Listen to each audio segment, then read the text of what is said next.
Fala pessoal, meu nome é Daniele Lopes e hoje eu estou aqui com o Fabiano Vaz. Tudo bem, Fabiano? Tudo bem, Daniele? Certo? Tudo certo. Gente, a gente trouxe o Fabiano aqui para falar um pouquinho com vocês. O Fabiano ele estudou bastante o case, não somente PetroRio, mas 3R Petróleo. E muita gente trouxe essa pergunta para a gente, né, Fabiano? Será que a 3R é a nova PetroRio? O pessoal adora fazer essas comparações, né? Sim, não, o pessoal adora. Ainda mais quando é uma empresa nova abrindo capital e com uma empresa bem parecida com a PetroRio, o pessoal fica querendo saber quais as semelhanças e quais as diferenças de cada uma, né? E se vale a pena ou não. Pois é. E a gente divulgou, inclusive, uma news sobre isso, né? Mas acho que é legal fazer esse formato aqui que você vai pincelar os pontos principais da news. Vamos falar do IPO.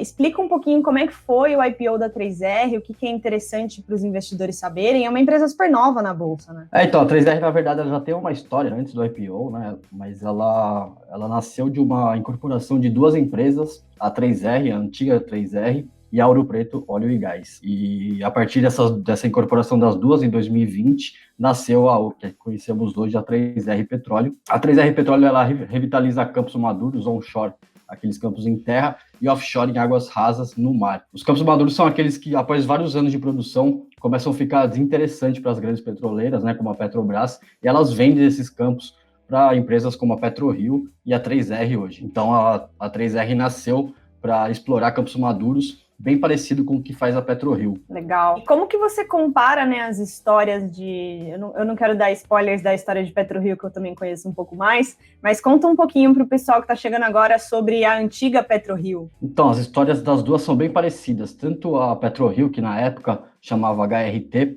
ela nasceu também sem explorar nenhum campo, né, sem ter nenhuma produção de campo maduro. Ela não tinha visto uma gota de petróleo, mas mesmo assim ela fez o IPO. E a 3R também, antes de abrir o capital, ela produzia muito pouco. Então, essa história é bem semelhante entre as duas. Mas o legal é que a PetroRio, na época chamada HRT, ela atuava focada principalmente em exploração de campo, que é muito mais arriscado, né? Geralmente, só empresas grandes que fazem esse tipo de exploração de campo. E a HRT não teve sucesso, né? Depois de alguns anos, até achar a primeira gota de petróleo, a HRT acabou tendo meio que um fracasso, e assim ela acabou abrindo espaço para um novo controlador entrar e virou a PetroRio que a gente conhece hoje, né, uma empresa mais focada em campos maduros e em eficiência, né? A gente consegue até ver no gráfico aqui do histórico, né, quando ela era uma HRT e como ela é PRIO hoje. A gente vê esse histórico de bons resultados e sucesso que ela teve a partir no momento que ela focou só em campos maduros. É muito impressionante, né, o que uma troca de gestão não faz com uma empresa.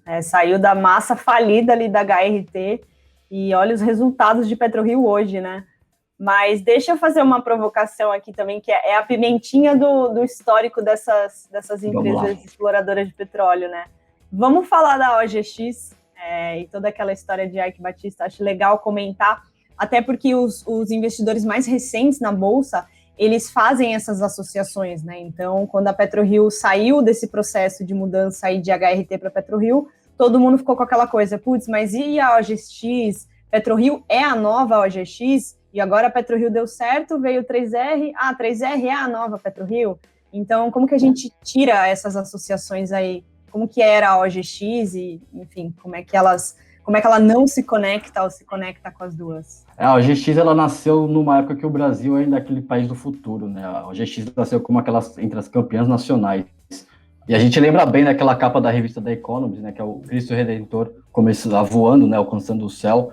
Então era um cenário muito favorável, principalmente para a OGX, que não tinha produção nenhuma, ela nunca tinha explorado nenhum campo, não tinha produzido nenhuma gota de petróleo, e ela nasceu, ela fez um IPO que é um dos maiores da história da B3, ela conseguiu abrir o capital, e ainda um capital assim, muito grande naquela época, ela conseguiu convencer os investidores, tudo com um PowerPoint, né, eram muitas promessas, mas isso acabou, a gente sabe como a história acabou terminando, né? A GX, ela demorou 3 anos para conseguir ver a primeira gota de petróleo, né? Para você ver quanto tempo demorou isso, e ainda a produtividade ficou assim, muito longe do que ela tinha prometido. Então, ela acabou caindo em dívidas impagáveis, promessas que ela acabou não conseguindo cumprir, fraude, a OGX acabou quebrando. A gente viu o Eike Batista sendo preso, né? Ele ainda continua com vários processos por causa disso. E a OGX, ela tinha tudo para ser a melhor, ela tinha ótimos engenheiros, certificações, estudos, especialistas, mas acabou não dando certo. Poderia dar certo, mas hoje o que restou é apenas o aprendizado, para a gente ter um cuidado dessas empresas que começam a entrar no mercado, né, abrem um capital, fazem um IPO sem ter nenhum histórico ou com pouquíssimo histórico para a gente conseguir avaliar a gestão dessa empresa. Boa. Acho que isso que você acabou de falar é essencial. O histórico de execução, eu posso falar assim bastante, eu estou olhando bastante IPO, quantos IPOs não vêm com um PowerPoint bonito, né? Então, aí foi um mix, né? O PowerPoint bonito, o excesso de promessas, a execução que demorou muito para acontecer, então, assim, muita promessa e pouca aplicação, né? De PetroRio a gente fala bastante, a gente tem muita live, muita news, muitos comentários sobre PetroRio. Comenta um pouquinho do pós-IPO de 3Rs, né? Como é que é a situação dos campos, quanto que eles têm, capacidade de produção, que eu acho que isso é legal para quem já conhece PetroRio aqui do canal também, conseguir comparar com a 3R. Vou dar um passo para trás, até falar um pouco da 3R, um pouquinho antes do IPO. Ela veio para abrir o capital com 4 campos de petróleo, eram 3 onshore, né, 3 em terra e um offshore no mar. O único campo que ela tinha 100% de participação, né, o que ela operava 100%, e que ela tinha 100% dos resultados, era o campo de Macau, né, o campo de Macau tinha apenas 5 mil barris por dia, ela produzia muito pouco, e os outros campos, né, os outros 3 campos que ela ainda estavam em processo de conclusão do negócio, né, precisava da aprovação da ANP, então ela não tinha nem a participação, nem os resultados, o que acaba deixando ela com pouquíssimo histórico. A gente até consegue ver nesse gráfico, a gente colocou o histórico e as estimativas, né, a gente consegue ver como eles levaram isso para o prospecto do IPO, eles colocaram com uma estimativa bem arrojada, né, 35 mil barris até 2026, e a gente viu que ela, mesmo apresentando pouco resultado até 2019, as receitas eram baixíssimas e o EBITDA era negativo em 2019, em 2020 ela conseguiu aumentar em 500% essa receita, e ela reverteu o EBITDA negativo, e ela fechou o EBITDA em 54 milhões. Mas mesmo assim são só estimativas, né? Estão só ali no prospecto, até 2026 ela pode conseguir sim esses 35 mil barris por dia, ou também ela não pode conseguir, acaba ficando muito na estimativa, mas hoje a gente realmente não tem nada concreto que a gente até consiga comparar melhor, tanto com PetroRio ou qualquer outra empresa do setor. Ou seja, o crescimento ele é bastante agressivo, mas resultados ainda não apareceram, né? E olha que interessante, eles voltaram, né, para o mercado para fazer follow-on, né? Isso aconteceu recentemente. Conta um pouquinho para o pessoal, que é interessante, né, esse movimento das empresas abrirem capital na bolsa, curtíssimo espaço de tempo já fazer uma emissão de ações. Então, explica um pouco para o pessoal como é que foi isso. Sim, a 3R ela fez o IPO em novembro de 2020, né, e agora em março de 2021 ela voltou para o mercado. A 3R conseguiu capitalizar nessa última oferta 823 milhões de reais, né, a mais do que ela tinha até conseguido no IPO. E tudo querendo aproveitar os desinvestimentos da Petrobras, né? A Petrobras ela vem com um programa bem agressivo de desinvestimento e a 3R focada, ela está acelerando essas compras de campo para aproveitar esse momento da Petrobras de desinvestimentos.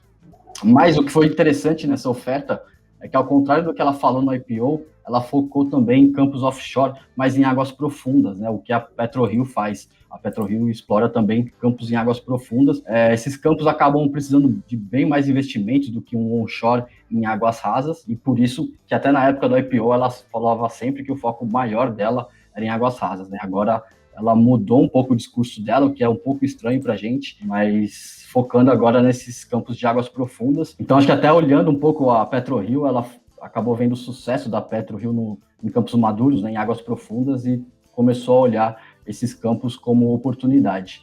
Mas, assim, como a gente tinha falado, esses campos demandam mais investimento e o lifting cost é bem maior, né? Tem um operacional um pouco mais complexo do que operar em campos de offshore e em águas rasas também. Então, basicamente a 3R ela está buscando alguma semelhança com o PetroRio, né? Tentar repetir os passos para ver se chega no mesmo sucesso que a PetroRio teve. Vamos já responder também para o pessoal não ficar muito ansioso. 3R é a nova PetroRio? O que você elencaria de semelhança, de diferença entre elas agora? Então, a única semelhança que a gente conseguiu encontrar de PetroRio e 3R foi os campos maduros, né? PetroRio, ela tem um histórico de eficiência, ela tem um histórico de conseguir reduzir o lifting cost, como a gente consegue ver nesse gráfico do lifting cost histórico, ela conseguiu reduzir, né? Isso é eficiência. A PetroRio entendeu que ela se protege dessa volatilidade do petróleo, sendo mais eficiente e reduzindo o lift cost, que é o custo de extração. Então, ela foca muito nisso, e a 3R ainda não tem isso, né? Ela não tem uma operação, e ela também não tem esse foco de eficiência, até porque ela tem pouca produção, ela não tem esse histórico de operacional e de produção que a PetroRio tem. A PetroRio, ela também adquire Campos Maduros, né, mas ela não faz isso de forma acelerada, como a 3R está fazendo, né, e a PetroRio acaba focando isso sempre com muito cuidado, né, tentando olhar a parte da eficiência e se realmente vai valer a pena. A 3R, a gente vê que ela vai com mais sede ao pote, né, se eu posso colocar desse jeito, né, ela vai bastante acelerada para essas compras de Campos Maduros. Então, no final, a PetroRio tem histórico, ela sabe operar Campos Maduros, ela tem uma visibilidade de resultados futuros que é ótima, né? Agora a gente vê com o campo de Wahoo, que pode dobrar a produtividade dela nos próximos anos. A gente tem muita visibilidade com PetroRio, e 3R ainda é muito mais promessa do que resultado, do que algo concreto que a gente consiga até fazer uma comparação melhor, né? Talvez no futuro seja mais fácil, mas hoje a gente prefere a PetroRio, a gente se sente muito mais seguro, a gente até é um pouquinho mais conservador nesse sentido. Inclusive, basicamente, 3R precisa amadurecer um pouco melhor os negócios, né? Comer aí um pouco mais de arroz e feijão para criar corpo. Gente, acho que esse bate-papo ele serve muito também para deixar claro que investir não é fazer aposta, né? Então, a gente mostra de uma forma muito bem fundamentada, e não é de hoje que a gente fala de PetroRio. Hoje a gente quis trazer um pouquinho de 3R para vocês entenderem efetivamente semelhanças e diferenças, e isso ajuda você, investidor, a tomar melhores decisões, né? Só para fechar, então, Fabiano, fala um pouquinho do histórico de PetroRio na carteira do investidor de valor que a gente tem desde 2019. Acho legal comentar. O interessante acho que as histórias até acabam sendo tão parecidas, que a PetroRio a gente entrou lá em fevereiro de 2019, mas a gente não entrou no primeiro momento, a gente viu do potencial de PetroRio, mas a gente preferiu esperar um pouco mais, ter um pouco mais de paciência, ver os resultados, né, ter mais visibilidade de crescimento naquele momento, para aí sim a gente comprar ela. A gente consegue ver a performance de PetroRio, né, desde fevereiro de 2019, a gente vai colocar o gráfico aqui para vocês olharem, a gente consegue ter muita mais segurança olhando os resultados, tendo visibilidade, e é isso que a gente acaba buscando em todas as empresas aqui do investidor de valor, né, sempre com paciência, olhando os resultados. Nosso foco é sempre nos resultados e na visibilidade das empresas. Então, pessoal, basicamente, 3R não é a nova PetroRio. Espero que esse bate-papo tenha te ajudado a entender um pouco melhor das teses e como é que a gente faz para compará-las. Vou te pedir para deixar um comentário aqui embaixo quais são as próximas empresas que vocês querem ver nesse formato de bate-papo, inclusive se vocês gostaram, o que a gente pode fazer para melhorar. E vou trazer mais pessoas para conversarem com vocês também. E é isso aí, pessoal. Obrigadão, Fabiano, pela presença. Obrigado, pessoal. Até a próxima.